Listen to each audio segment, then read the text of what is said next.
கர்த்தருடைய பரிசுத்த நாமத்துக்கு ஸ்தோத்திரம். இந்த காலை நேரத்தில் உங்களோடு கூட இருப்பது கர்த்தருடைய கிருபை.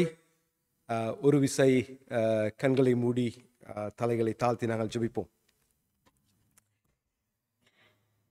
எங்களை அதிகமாய் நேசிக்கிற கர்த்தாவே, இந்த காலை நேரத்திற்காக உமக்கு நன்றி செலுத்துகிறேன். இந்த காலை நேரத்திலும் இந்த மாலை நேரத்திலும் நாங்கள் சபையாக இந்த மதிய நேரத்திலே வந்து உங்களுடைய சபையிலே கர்த்தாவே உம்மை நாங்கள் பாடவும் உம்மை நோக்கி தியானிக்கவும் எங்களுக்கு கொடுத்ததான இந்த கிருபைக்காக உமக்கு ஸ்தோத்திரம். இந்த நேரத்திலும் எங்களுடைய வார்த்தைகள், எங்களுடைய சிந்தனைகள், எங்களுடைய தியானங்கள் உம்முடைய சமூகத்திற்கு பிரீதியாயிருப்பதாக. கர்த்தாவே, நீர் எங்களோடு பேச வேண்டும். இந்த காலை நேரத்திலே எங்களை உற்சாகப்படுத்த, எங்களை நாங்களே ஆராய்ந்து பார்க்க கர்த்தாவே நீர் எங்களை கிருபை செய்ய வேண்டும் என்று சொல்லி ஜெபிக்கிறேன். நீரை பொறுப்படுத்தலும் வழி நடத்தியலும் இயேசுவின் இனிய நாமத்திலே ஆமென். இந்த காலை நேரத்திற்காக ஸ்தோத்திரம். இந்த காலை நேரத்திலே நான் உங்களோடு தியானிக்க விரும்புகிறதான பகுதி பிலேமோனுடைய புத்தகம். பிலேமோனுடைய புத்தகத்திலே முதல் 7 வசனங்களை நாங்கள் பார்ப்போம். போன வாரம் ஒரு ரீகேப்புக்காக போன வாரம் நாங்கள் பேசிய விஷயங்கள் நாங்கள் இந்த பிலேமோன் புத்தகத்தோடு கூடிய பவுலினுடைய வாழ்க்கையை பற்றி நாங்கள் பார்த்தோம். பவுலுடைய வாழ்க்கையிலே அவன் 4 விஷயங்களை அவன் அந்த புத்தகத்திலிருந்து அவன் சொல்ல முயற்சிக்கிறான். அதாவது அவனுடைய முழு நோக்கமும் அந்த இடத்திலே மக்களாயிருந்தார்கள். அந்த இடத்துல ஜனங்களை ஆதாயப்படுத்திக் கொள்வதற்காக அவன் எந்த பாடுகளையும் சகித்து கொள்ள அவன் ஆயத்தமாயிருக்கிறான் என்பதை குறித்து பார்த்தோம். அவனுடைய நோக்கம் முதலாவது மக்கள். அந்த மக்களை ஆதாயப்படுத்திக் கொள்வதற்காக எந்த பாடுகளையும் அவன் சந்திக்க ஏற்றுக்கொள்ள ஆயத்தமாயிருந்தான். அவன் அதை ஜெபத்தோடு செய்தான். அதே போல் அவன் இதை செய்வதற்காக அவனிடத்திலே ஒரு புரோகிராம் இருந்தது, அவனிடத்திலே ஒரு திட்டம் இருந்தது. நாங்கள் அதை பற்றி தான் நாங்கள் போன வாரத்திலே நாங்கள் பார்த்தோம். இந்த வாரத்திலே நாங்கள் பிலேமோனை குறித்து நாங்கள் சற்று சிந்திப்போம். எத்தனை பேருக்கு மிஷனரி ஸ்தாபனங்களில் இருந்து உங்களுக்கு நியூஸ் லெட்டர்ஸ் வரும், கடிதங்கள் வரும்? யாராவது கடிதங்கள் அதாவது இப்போ இந்தியாவிலே உதாரணமாக விஸ்வவாணி அல்லது அன்றன்றுள்ள அப்பம் அல்லது இயேசு விடுவிக்கிறார், வேறு ஏதாவது மேகசின்ஸ் உங்களுக்கு வர ஜாமக்காரன், அப்படி எத்தனை பேருக்கு வித்தியாசமான மேகசின்ஸ் வர்றதுண்டு, வாசிக்கிறதுண்டு? ஒருத்தரும் வாசிக்கிறது இல்லையா? ஒருத்தர் நியூஸ் லெட்டர் வாசிக்கிறது இல்லையா? மிஷனரி ஆர்கனைசேஷன் நியூஸ் லெட்டர் ஒருத்தரும் வாசிக்கிறது இல்லையா? வா, ஓகே. என்னுடைய ஊழியத்தில் கிட்டத்தட்ட ஒரு 30 வருஷமாக குறைந்தது ஒரு கடைசி 20 வருடங்களாக நான் இருந்த எல்லா ஸ்தாபனங்களிலிருந்தும் நான் நியூஸ் லெட்டர் எழுதுவதுண்டு, நியூஸ் லெட்டர் அனுப்புவதுண்டு. இந்த நியூஸ் லெட்டர் எழுதும் பொழுது இந்த நியூஸ் லெட்டரை வாசிக்கிறவர்கள் சில நேரங்களுக்கு ஃபீட்பேக் கொடுப்பார்கள், ரைட்? அவங்க அந்த நியூஸ் லெட்டரை பற்றி இந்த இடத்துல சொல்லுவார்கள். அதில் பாசிட்டிவ் ஸ்டோரிஸை நான் உங்களுக்கு சொல்ல விரும்பலை இன்னைக்கு. அதிலிருந்து சில நெகட்டிவ் ஸ்டோரிஸை மட்டும் நான் சொல்கிறேன். என்று சொன்னால் என்னுடைய இந்த நாளின் தியானத்துக்கு நான் என்னுடைய அடித்தளத்தை உருவாக்குறதுக்காக அதில் வர்ற நெகட்டிவான அல்லது என்கரேஜ்மெண்ட்டாக இருக்காத சில கமெண்ட்ஸை பற்றி மட்டும் சொல்கிறேன். உதாரணமாக நான் ஒரு 15 வருடங்களாக உபத்திரவப்படுகின்ற சபைகள் மத்தியிலே செய்கிறதான ஒரு ஊழியத்திலே நான் நியூஸ் லெட்டர்ஸ் எழுதுவது உண்டு. எங்களுடைய நியூஸ் லெட்டரை வாசிக்கிற சிலர் எங்களிடத்தில் சொல்கிற காரியம், என்னுடைய குடும்பத்தை சேர்ந்த ஒரு சகோதரி சொன்னார், இது வரும்போது தெரியும் நீங்கள் காசு கேட்கத்தான் போறீங்கன்னு சொல்லி, நீங்கள் பணம் கேட்கறதுக்காகத்தான் இந்த நியூஸ் லெட்டர் அனுப்புறதே, ரைட்? என்ன சொன்னால் சில நேரம் இந்த நியூஸ் லெட்டர்ஸ் வர்ற நேரத்தில் அதுதான் இருக்கும். அதில் அதாவது நாங்கள் இந்த இடத்துல இந்த ஊழியம் செய்கிறோம், நாங்கள் பீகாருக்கு போயிட்டோம், பீகாரில் எவ்வளோ தேவை இருக்குது, உங்களால் எவ்வளோ கொடுக்க முடியும் ஆண்டவருக்காக, அப்படி தான் நாங்கள் நியூஸ் லெட்டர்ஸ் போவோம். ஏன்னா எஸ் நோ டிஸ்அக்ரி, ரைட்? அப்படி தான் நியூஸ் லெட்டர்ஸ் போகும். எங்கள் நியூஸ் லெட்டர்ஸில் இருக்கிறது எல்லாமே இந்த அந்த இடத்துல ஒரு திருச்சபையை தாக்கினார்கள், அந்த இடத்துல ஒரு திருச்சபை எரிக்கப்பட்டது, அல்லது அந்த இடத்துல இருந்த கிறிஸ்தவர்கள் இடம்பெயர்ந்து இருக்கிறார்கள், இப்படியான கஷ்டமான விஷயங்களை பற்றி தான் நாங்கள் எழுதுவோம். ஒரு சகோதரி எங்களுக்கு கேட்டால், உங்களுக்கு நல்ல செய்தி எழுதுறதுக்கே உங்களுக்கு வராதா? ரைட்? எத்தனை பேர் ரட்சிக்கப்படுறாங்க, அதை எழுத இயலாதா?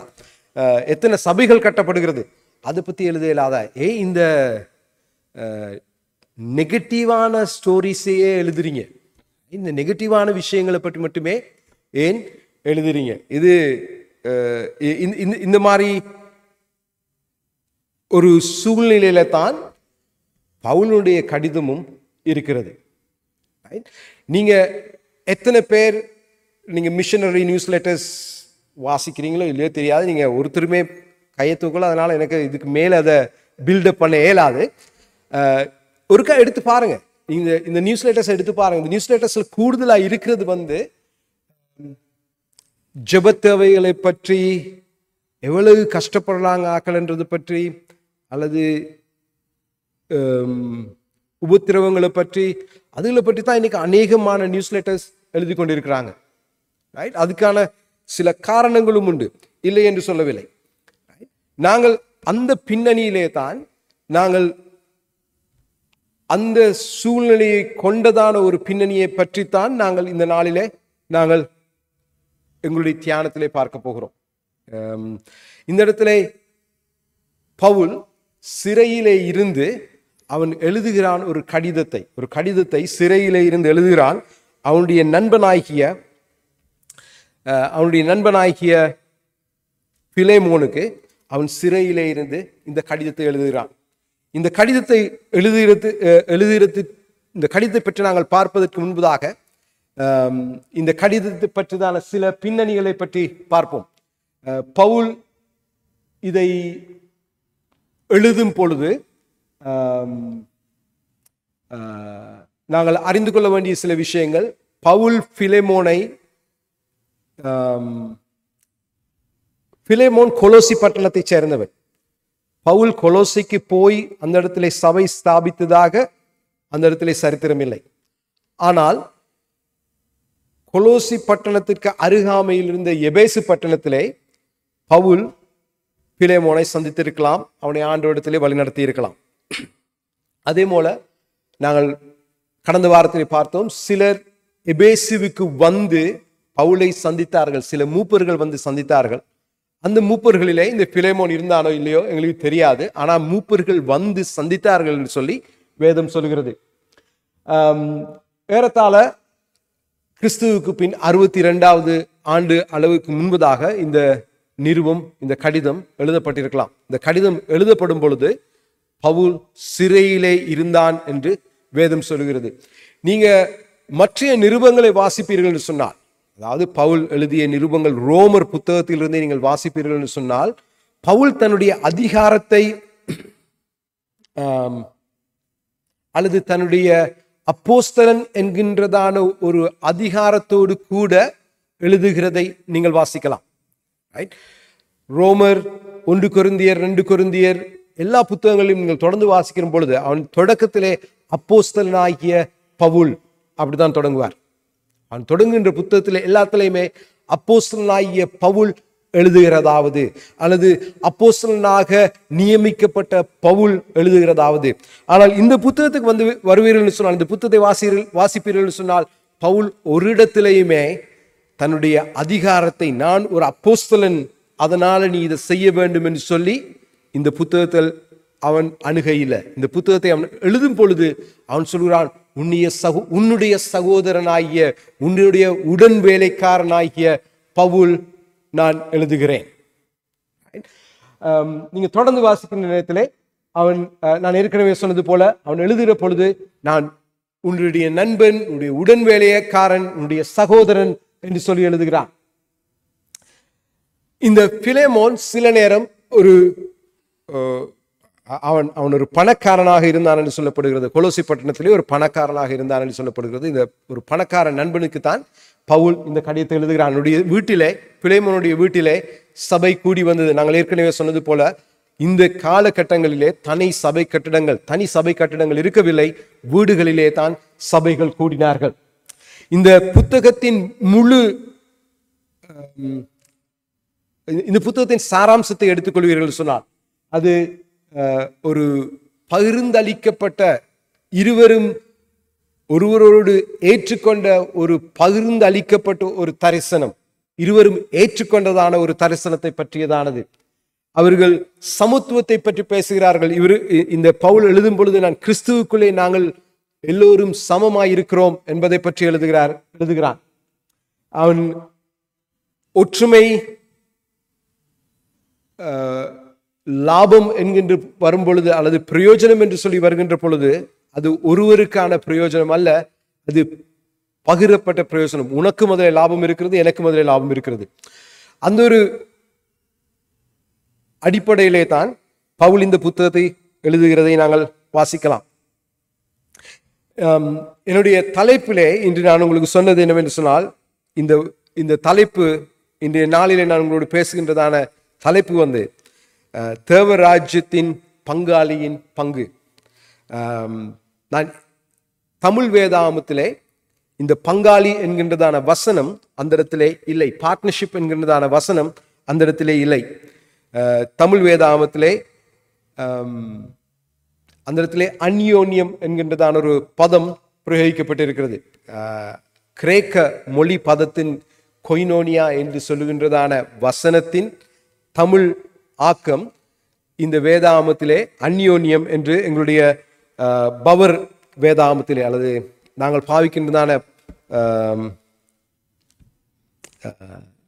மொழிபெயர்ப்பிலே அந்யோன்யம் என்கின்றதான வசனம் 6ஆம் வசனத்திலே, 1ஆம் அதிகாரம் 6ஆம் வசனத்திலே குறிப்பிடப்படுகிறது. உங்களுடைய சாதாரண தமிழ் மொழி வழக்கிலே நீங்கள் எத்தனை பேர் இந்த அந்யோன்யம் என்கின்றதான வசனத்தை நீங்கள் பாவிக்கிறீர்கள்?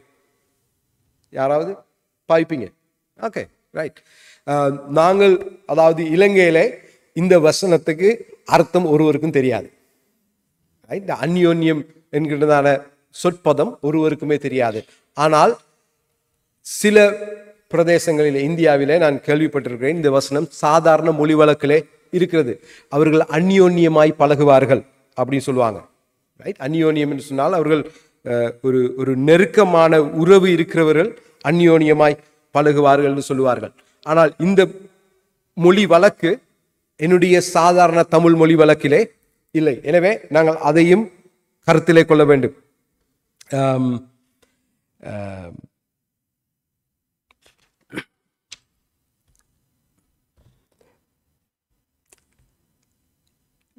இந்த பார்ட்னர்ஷிப் அல்லது ஒரு கூட்டுறவு என்கின்றதான பொழுது, இந்த அந்யோன்யமாக நாங்கள் செய்கிறதான இந்த ஊழியம் என்கின்ற வரும் பொழுது, இந்த 6வது 7வது வசனம், விசேஷமாக 6வது வசனம் ஒவ்வொரு ஆங்கில மொழிபெயர்ப்பிலும் வித்தியாசமான பதங்கள் பிரயோகிக்கப்படுகின்றது. நான் ஏற்கனவே சொன்னது போல எங்களுடைய தமிழ் வேதாகமத்திலே அது அந்யோன்யம் என்கின்றதான வசனம் பாவிக்கப்படுகிறது. நீங்கள் அதையே மிகவும் பழைய KJV அல்லது கிங் ஜேம்ஸ் வெர்ஷன் என்று சொல்கின்றதான ஆங்கில வேதாகமத்திலே நீங்கள் வாசிப்பீர்கள் என்று சொன்னால் அது கம்யூனிகேஷன் என்கின்றதான வசனம் அந்த இடத்திலே பாவிக்கப்படுகிறது. அதாவது நாங்கள் எப்படி நாங்கள் தொடர்பு கொள்கிறோம், ஒருவரோடு ஒருவர் நாங்கள் எப்படி தொடர்பு கொள்கிறோம் என்கிறதான வசனம் அந்த KJV ஆங்கில வேதாகமத்திலே பாவிக்கப்படுகிறது. சிலர் கூடுதலான ஆங்கில வேதாகமத்தை தற்சமயம் பாவிக்கிறவர்கள் வந்து NIV வேதாகமத்தை பாவிப்பார்கள் நினைக்கிறேன், நியூ இன்டர்நேஷனல் வெர்ஷன் என்று சொல்லுகிறோம். அந்த வேதாகமத்திலே பார்ட்னர்ஷிப் அல்லது பங்குடைமை, கூட்டுறவு என்கின்றதான வசனங்கள் அந்த இடத்துல பாவிக்கப்படுகிறது. இந்த அந்யோன்யம் என்கின்றதான பதத்திற்கு கூட்டுறவு அல்லது பங்குடைமை போன்றதான வசனங்கள் பாவிக்கப்படுகிறது. இப்போ அதிகமாக நாங்கள் பாவித்து கொண்டிருக்கிறதான ESV என்று சொல்லி இங்கிலீஷ் ஸ்டாண்டர்ட் வெர்ஷன் என்கின்றதான வேதாகமத்திலே அதை விசுவாசத்தின் பகிர்வு அல்லது ஷேரிங் த ஃபெய்த், நாங்கள் எவ்விதமாக எங்களுடைய விசுவாசத்தை பகிர்ந்து கொள்கிறோம் என்கின்றதான ஒரு அர்த்தம் அந்த ஆங்கில வேதாகமத்தில் பாவிக்கப்படுகிறது. இன்னொரு வேதாகம மொழிபெயர்ப்பு அமெரிக்கன் ஸ்டாண்டர்ட் வெர்ஷன், அதிலே நாங்கள் ஐக்கியமாய் இருப்பதை பற்றி ஐக்கியம் என்கின்றதான சொல் அந்த இடத்திலே பாவிக்கப்படுகிறது. இவ்விதமாக ஆங்கிலத்திலும் தமிழிலும் வித்தியாசமான பதங்கள் பாவிக்கப்பட்டிருந்தாலும், வித்தியாசமான தற்காலிக சொற்பதங்கள் பாவிக்கப்பட்டிருந்தாலும், நாங்கள் அதனுடைய மூல பதத்திற்கு போவோம் என்று சொன்னால், அதனுடைய மூலப்பதம், அதாவது கிரேக்க மொழியிலே பவுல் எழுதுகின்ற பொழுது பாவித்த அந்த சொற்பதத்தை நாங்கள் பார்ப்போம் என்று சொன்னால், அவன் எழுதுகின்றதான வசனம் கொய்னோனியா என்று சொல்லப்படுகின்றதான ஆங்கில பதத்தை, கிரேக்க பதத்தை அவன் பாவிக்கிறான். அந்த பதத்தினுடைய அர்த்தம் பார்ட்னர்ஷிப், அல்லது நாங்கள் ஒன்றாக சேர்ந்து செய்கிறது கூட்டுறவு என்று சொல்லலாம். கூட்டுறவு என்கின்றதான வசனத்தை நாங்கள் பாவிக்கலாம். அல்லது பார்ட்டிசிபேஷன், நாங்கள் ஒருவரோடு ஒருவர் பங்காளிகளாக செய்கின்றதான ஒரு காரியம். அல்லது மிகவும் இன்டிமேட் ரிலேஷன்ஷிப், ஒரு நெருங்கிய உறவு இருக்கிறவர்கள், அந்த அந்யோன்யம், நாங்கள் தமிழிலே பாவிக்கின்றதான அந்த அந்யோன்ய பதம், அதாவது நாங்கள் ஒரு மிகவும் நெருங்கிய உறவிலே இருக்கின்றதான ஒரு சொற்பதமாக நாங்கள் அதை பாவிக்கலாம். நாங்கள் இந்த பதங்களை நீங்கள் வேதாகமத்திலே நீங்கள் வாசிப்பீர்கள் சொன்னால், அநேக இடங்களிலே தமிழ் புதிய ஏற்பாட்டிலே இந்த கொய்னோனியா என்கின்ற வசனமானது பாவிக்கப்படுகிறது. உதாரணமாக அப்போஸ்தலர் 2ஆம் அதிகாரம் 42ஆம் வசனத்தை நீங்கள் வாசிப்பீர்கள் என்று சொன்னால், அவர்கள் அந்யோன்யமாய் கூடி வந்தார்கள் என்று சொல்லப்படுகிறது. சபை எல்லோரும் அந்யோன்யமாய் கூடி வந்தார்கள். அவர்களிடத்திலே இருக்கிறவன் இல்லாதவன் என்று இருக்கவில்லை. அவர்கள் எல்லோரும் ஒன்றாய் கூடி வந்தார்கள். அவர்கள் ஒன்றாய் சாப்பிட்டார்கள். அவர்கள் ஐக்கியமாய் இருந்தார்கள் என்கின்றதான வசனம் 2ஆம் அதிகாரம் 42வது வசனத்திலே பாவிக்கப்படுகிறது. அப்போஸ்தலர் நடவடிக்கைகள் 2ஆம் அதிகாரம் 42ஆம் வசனம் சொல்லுகிறது.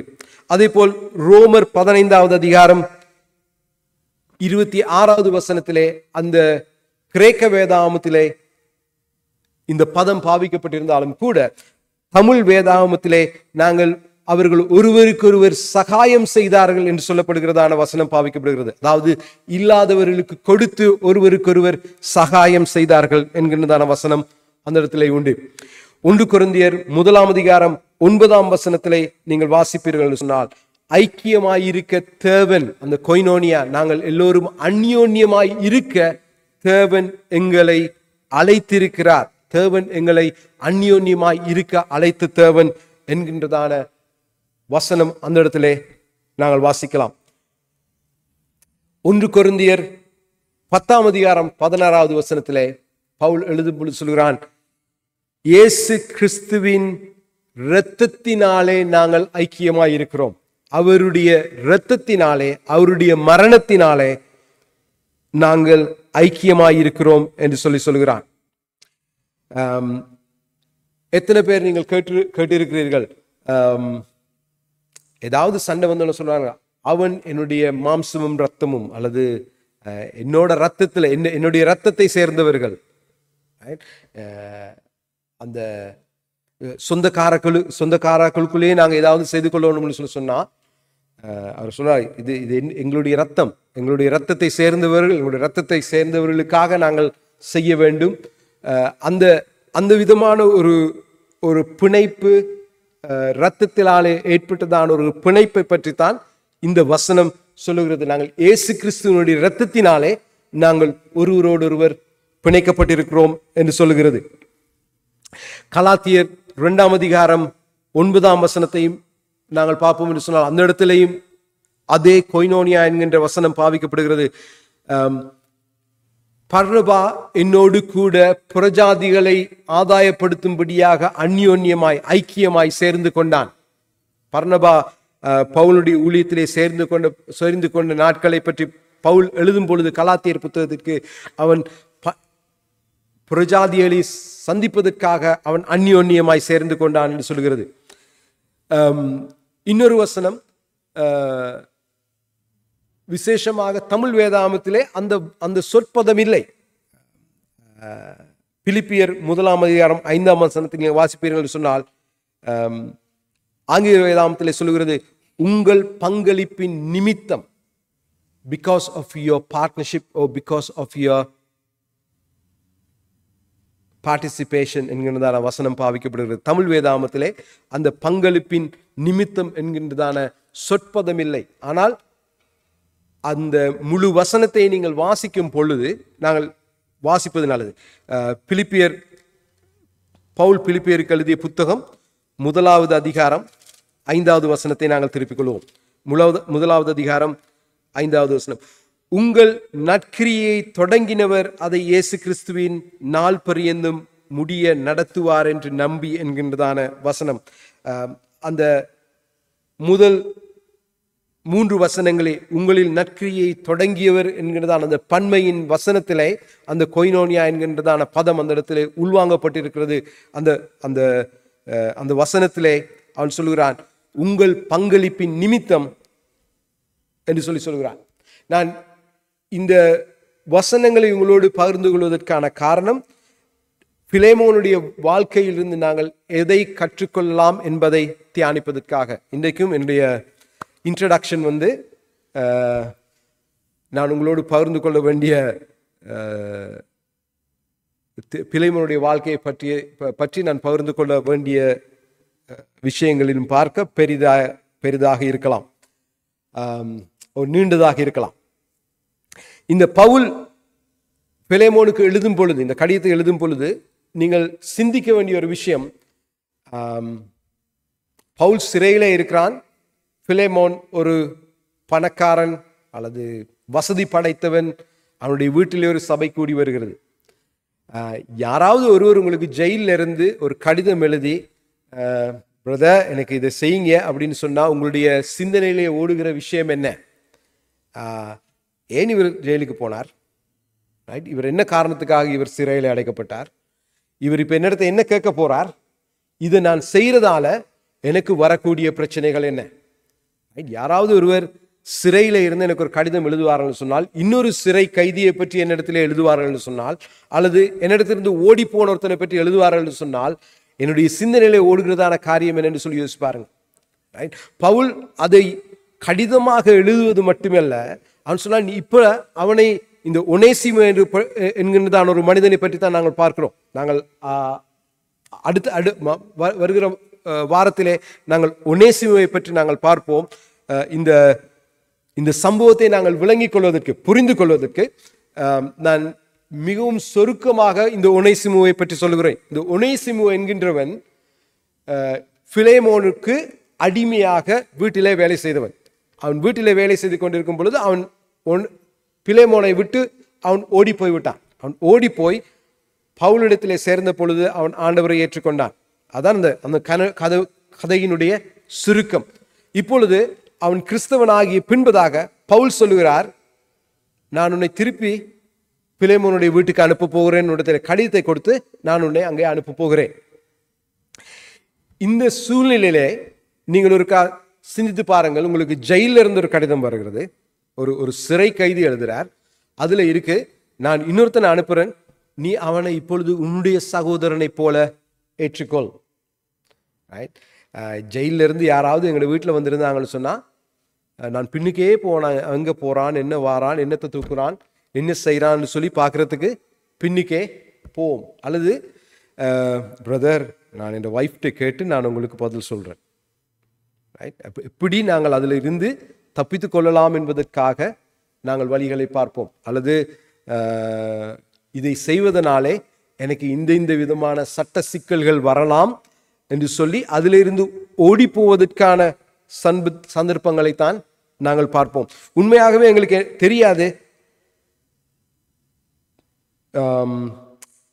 பிலேமோனுடைய பதில் பவுலுக்கு எவ்விதமாக இருந்தது என்று சொல்லி எங்களுக்கு தெரியாது. பவுல் ஒனேசிமுவை ஏற்றுக்கொண்டானா இல்லையா என்று சொல்லி தெரியாது. ஆனால் பவுல் சொல்லுகிறான், நான் நம்புறேன், எனக்கு நிச்சயமாக தெரியும் நீ இதை செய்ய போகிறாய் என்று சொல்லி. ரைட், சரித்திரம் சொல்லுகிறது, அல்லது சபை சரித்திரத்தில் எழுதுகிறார்கள், இந்த பிலேமோன் அவன் திரும்பி போனதாகவும் அவன் எபேசு பட்டணத்திற்கு பேராயராக அவன் பிற்காலத்திலே அவன் நியமிக்கப்பட்டதாகவும் சொல்கிறார்கள். அவன் பிற்காலத்திலே ஒரு பேராயராக எபேசு பட்டணத்திலே நியமிக்கப்படுவது என்று சொன்னால், பவுலினுடைய இந்த பிலேமோனுடைய ஆதரவு இல்லாமல் அவனால் அதை செய்திருக்க முடியாது. பிலேமோன் அவனை ஏற்றுக்கொண்டு அவனை உற்சாகப்படுத்தி இருக்காவிட்டால், அவனை ஏற்றுக்கொண்டிருக்காவிட்டால், அவன் பிற்காலத்திலே எபேசு சபையின் பேராயராக வந்தான் என்கிறதுக்கான சபை சரித்திரத்திற்கு எந்த விதமான சான்றும் இருந்திருக்க முடியாது. வேதத்திலே நீங்கள் தொடர்ந்து வாசிப்பீர்கள் சொன்னால் 1 அதிகாரம் 4ஆம் வசனத்திலே பவுல் சொல்லுகிறான், உம்முடைய அன்பின் நிமித்தமாக மற்றவர்கள் ஆறுதல் அடைந்திருக்கிறார்கள் என்று சொல்கிறான். 1 அதிகாரம் 6ஆம் வசனத்திலே சகல நன்மைகளும் அறியப்படுகிறதினாலே என்று சொல்கிறான். சகல நன்மைகளும் அறியப்படுகிறதினாலே. நாங்கள் வாசிப்போம் 6ஆம் அதிகாரம், பிலேமோன் 1 அதிகாரம் 6ஆம் வசனம், உங்களில் உள்ள சகல நன்மைகளும் தெரியப்படுகிறதுனாலே முடிய விசுவாசத்தின் அந்யோன்யம். அந்த ஆங்கில வேதாமத்திலே சகல நல்ல வேலைகளும் செய்வதற்கான ஒரு அந்யோன்யம். நீங்கள் நல்ல வேலைகளை செய்வதற்கு நீங்கள் ஐக்கியமாயிருக்க வேண்டும், நீங்கள் பார்ட்னர்ஸாக இருக்க வேண்டும், நீங்கள் கூட்டுறவு உள்ளவர்களாக இருக்க வேண்டும் என்று சொல்லி பவுல் அந்த இடத்திலே எழுதுகிறான். 7ஆம் வசனத்தில் அவன் தொடர்ந்து எழுதும் பொழுது சொல்லுகிற விஷயம், உங்களால் சந்தோஷமும் ஆறுதலும் அடைந்திருக்கிறோம். சிறையிலே இருக்கிற பவுல் எழுதுகிறான் இன்னொருவருக்கு, உங்களால் நாங்கள் சந்தோஷமும் ஆறுதலும் அடைந்திருக்கிறோம். அருமையான தேவனுடைய பிள்ளைகளை, நாங்கள் எத்தனை முறை மற்றவர்களுக்கு சந்தோஷமும் ஆறுதலுமாக இருந்திருக்கிறோம். கஷ்டத்தில் இருக்கிறவர்களுக்கு, விசேஷமாக சிறையில் இருக்கிறவர்களுக்கு, கடினமான சூழ்நிலையிலே போகிறவர்களுக்கு, இடம்பெயர்ந்து போகிறவர்களுக்கு, எத்தனை பேருக்கு நாங்கள் சந்தோஷமும் ஆறுதலுமாக இருந்திருக்கிறோம். 1ஆம் அதிகாரம் 11ஆம் வசனத்திலே நான் சொல்ல விரும்புகிறதான கடைசி சில விஷயங்களை நான் முடிக்க விரும்புகிறேன். அவன் கடைசி பதத்திலே அவன் எழுதும் பொழுது அந்த 11ஆவது வசனத்திலே அவன் எழுதுகிறான், முன்னே அவன் உமக்கு பிரயோஜனம் இல்லாதவன், இப்பொழுதோ உமக்கும் எனக்கும் பிரயோஜனம் உள்ளவன். ஒனேசிமு என்கின்றதான பெயரின் அர்த்தம் பிரயோஜனம் உள்ளவன். ஆனால் இந்த அடிமை பிலேமோனுடைய வீட்டிலிருந்து ஓடி போய் விட்டான். ஓடி போன ஒரு அடிமை பவுல் திருப்பி அனுப்பும் பொழுது பவுல் சொல்லுகிறான், அவன் எனக்கு மிகவும் பிரயோஜனம் உள்ளவன், எனக்கு அவன் பிரயோஜனமாயிருந்தான், என்னுடைய மகனைப் போல, என்னுடைய சகோதரனைப் போல அவன் எனக்கு பிரயோஜனம் உள்ளவன். நான் இப்பொழுது அவனை உமக்கு திருப்பி அனுப்புகிறேன், அவன் உமக்கும் எனக்கும் பிரயோஜனம் உள்ளவன். நாங்கள் ஐக்கியமாக அந்யோன்யமாக செய்கின்றதான வேலையிலே அல்லது செய்கின்றதான ஊழியத்திலே வருகின்றதான விளைவு அல்லது வருகின்றதான லாபம் ஒருவருக்கு மட்டும் லாபகரமானது அல்ல, அது உங்களுக்கும் எனக்கும் லாபகரமானது. சில நேரத்திலே நாங்கள் சிந்திக்கிறதான விஷயம், நான் அவர்களுக்கு கொடுக்கிறேன், அதனாலே எனக்கு என்ன லாபம்? ரைட், இந்த நியூஸ் லெட்டர் வருது, நான் வாசிக்கிறேன். ரைட், காசு கேட்குறாங்க, காசு தானே கேட்குறாங்க, கொடுத்துருவோம், அதனால அவங்களுக்கு தான் லாபம், எனக்கு என்ன லாபம்? எத்தனை பேர் நீங்கள் அதை யோசித்திருக்கிறீர்களோ தெரியாது, நான் யோசித்திருக்கிறேன். ரைட், ஒரே கரைச்சப்படுத்துகிறாங்க, அதனால கொடுத்துருவோம், அதனால எனக்கு என்ன லாபம்? ஆனால் பவுல் பிலேமோனுக்கு எழுதும் பொழுது அவனுடைய வாதம், அவன் அந்த இடத்துல முன்வைக்கிறதான வாதம் நீர் செய்கிறதான விஷயம் உமக்கு மட்டும் லாபகரமானதல்ல, எனக்கும் லாபகரமானது. உமக்கும் பிரயோசனம் உள்ளது, எனக்கும் பிரயோசனமானது.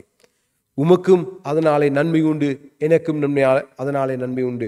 அந்த நன்மை எவ்விதமாக கடைசி காலங்களிலே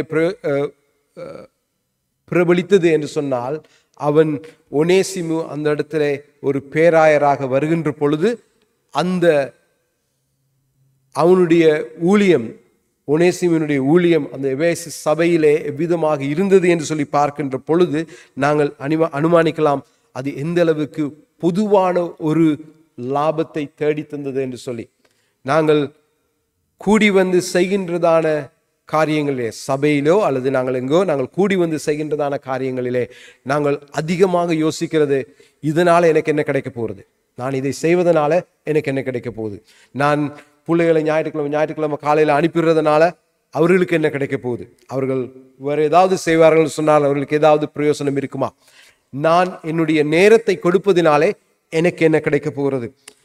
பவுல் சொல்கிறான், நீங்கள் கொடுக்கிற நேரம் உங்களுக்கும் பிரயோசனமானது, மற்றவர்களுக்கும் பிரயோசனமானது, ஒரு மியூச்சுவல் பெனிஃபிட், இருவருக்கும் லாபகரமானது என்று சொல்கிறான். நான் கடைசியாக இந்த காலை தியானத்தை முடிக்கிறதுக்கு முன்பதாக இந்த இந்த பார்ட்னர்ஷிப்பிலே அல்லது நாங்கள் சேர்ந்து செய்கிறதான இந்த ஊழியத்திலே, நாங்கள் கூடி வந்து இந்த தமிழ் சபையை கட்டுவதனாலே வருகின்ற ஊழியத்திலே வருகிறதான அந்த சேலஞ்சஸ் அல்லது சவால்களை நீங்கள் சிந்திப்பீர்கள் சொன்னால் இந்த புத்தகத்திலே இருந்து ரைட், அந்த கலாச்சார சவால்கள். பிலேமோன் அவன் ஒரு பணக்காரன், செல்வந்தன். அவனுடைய வீட்டில் இருந்து ஒருத்தன் ஓடி போயிட்டான், திரும்பி வாரான். அவனை ஏற்றுக்கொள்ளும் பொழுது அவனுடைய சமூகம் அவனை எவ்விதமாக பார்த்திருக்கும்? பக்கத்து வீட்டுக்காரன் எப்படி பார்த்திருப்பான்? நீ செய்கிற வேலையால என்னுடைய வீட்டில் இருக்கிற வேலைக்காரனை நான் திருத்த முடியாது. நேரடியாக சொல்லியிருப்பார்கள். நீங்க செஞ்ச வேலையினால, நீங்க செய்கிற வேலையினால நான் என்னுடைய வீட்டில் இருக்கிறவர்களை திருத்த முடியாது. இந்த கலாச்சார சவால்களை பிலேமோன் எவ்விதமாக சந்தித்திருப்பான்? அவன் கிறிஸ்துவின் நிமித்தமாக மற்றவர்களுக்கு ஆறுதலை கொண்டு வருகிறவன், அதன் மூலமாக சந்தித்திருப்பான். அவன் சட்ட சிக்கல்கள் எவ்விதமாக இருந்திருக்கும்? சட்டத்திலே, ரோமாபுரியிலே ரோம சட்டத்தின் கீழே இருக்கிறவன் இவ்விதமாக செய்ய முடியுமா? வீட்டில இருந்து ஓடி போனவன் திருப்பி வந்தான் என்று சொன்னால் அவன் சிலுவையிலே அறையப்பட வேண்டும், அவன் தண்டிக்கப்பட வேண்டும். இந்த தண்டிக்கப்பட வேண்டியவனை ஏற்றுக்கொண்டு அவனை ஒரு சொந்த சகோதரனாக பாவிக்கும் பொழுது அது எவ்விதமான சட்ட சிக்கல்களை உருவாக்கி இருக்கலாம்? இதை நாங்கள் சிந்தித்து பார்ப்போம். நாங்கள் எங்களுடைய பார்ட்டிசிபேஷன், எங்களுடைய பார்ட்னர்ஷிப், எங்களுடைய ஐக்கியம், எங்களுடைய பங்கு பெற்றுதல், எங்களுடைய கூட்டுறவு இன்று சபையிலே எந்த அளவுக்கு சவால்களுக்கு முகம் கொடுக்கிறது? நாங்கள் அதை எந்த அளவுக்கு நாங்கள் ஆண்டவருக்காக நாங்கள் சந்திக்கிறோம்?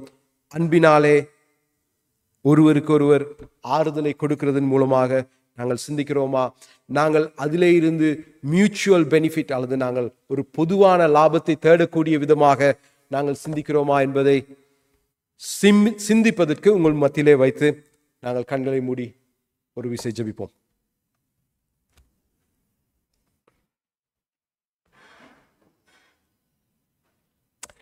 எங்களை நேசிக்கிறதான ஆண்டவரே, இந்த காலை நேரத்திற்காக உங்கள் ஸ்தோத்திரம். இந்த காலையிலே நாங்கள் சபையாக வந்து நாங்கள் தியானிப்பதற்கு நீர் கொடுத்த கிருபைக்காக உம்மை ஸ்தோத்திரிக்கிறேன். இந்த நேரத்திலும் பிலேமோன் புத்தகத்திலே இருந்து நாங்கள் சிந்திக்க நீர் எங்களுக்கு கொடுத்த சந்தர்ப்பத்திற்காக ஸ்தோத்திரம். நாங்கள் மற்றவர்களை அந்யோன்யமாக அணுகவும், அவர்களோடு சேர்ந்து நாங்கள் ஊழியங்களை செய்யவும், அவர்களோடு சேர்ந்து மற்றவர்களை ஆதாயப்படுத்திக் கொள்ளவும், நாங்கள் பொதுவான லாபத்திற்காக, பொதுவான நோக்கத்திற்காக நாங்கள் இதை செய்ய எங்களுக்கு கிருபை செய்தரல வேண்டும் என்று சொல்லி ஜெபிக்கிறோம். கர்த்தாவே, இந்த காலை நேரத்திலும் வந்திருக்கிற ஒவ்வொருவரும் ஏதாவது தேவையோடு வந்திருப்பார்கள் என்று சொன்னால் அவருடைய தேவைகளை நீர் சந்திக்க வேண்டும் என்று ஜெபிக்கிறேன்.